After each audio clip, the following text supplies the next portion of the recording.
పరాన్న జీవితం గడుపుతూ పైశాచిక ఆనందం పొందుతూ నెగిటివ్ రివ్యూ రాసేవాళ్ళు, వినోదాన్ని ఎలా రాయాలో తెలియక విషయం తెలియక విషం కక్కేవాళ్ళు, వాళ్ళు సృష్టించే భావ దారిద్ర్యపు బాలారిష్టాల్ని దాటుకుని బాక్స్ ఆఫీస్ని బద్దలుగొట్టి విజయ శిఖరం వైపు అడుగులు వేస్తున్న మా పెద్ది బృందాన్ని అభినందించడానికి వచ్చిన ప్రతి ఒక్కరికి నా నమస్కారాలు.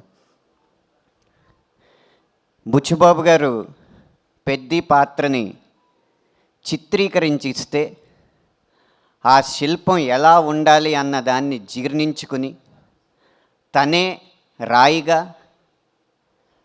తనే శిల్పిగా, తనే ఉలిగా, తనే ఆ శిల్పంగా తనని తాను చెక్కుకుని మనందరి ముందు నుంచుని ఆ శిల్పానికి తన నటనతో జీవం పోసి పెద్ది విజయంలో ముఖ్య భూమిక పోషించిన మా హీరో రామ్ చరణ్ గారికి శిరస్సు వంచి మా బృందం తరపున నమస్కరిస్తున్నాను.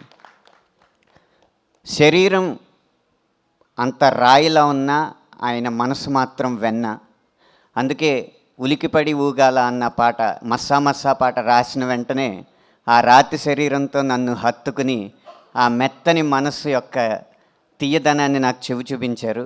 ఇలాంటి సందర్భం, ఇలాంటి అదృష్టం రేపు పాటలు రాయాలనుకున్న ప్రతి ఒక్కరికి కలగాలని మనస్ఫూర్తిగా కోరుకుంటున్నాను.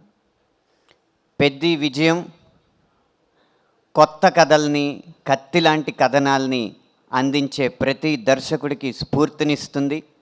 అలాగే ఎప్పుడు డ్యూయెట్లు, ఎప్పుడు అయ్యే పాటలు రాసే మాలాంటి వాళ్ళకి కొత్త సన్నివేశాలను అందించి వాటిని కూడా 100 మిలియన్ల పాటలుగా తీర్చిదిద్దచ్చు అన్న ప్రేరణ ఇస్తుంది. కాబట్టి ఇలాంటి సినిమాలు మరింత విజయవంతమై మాలాంటి సాంకేతిక నిపుణులకి, నటులకి ఇంకా స్ఫూర్తినివ్వాలని మనస్ఫూర్తిగా కోరుకుంటూ విరమిస్తున్నాను.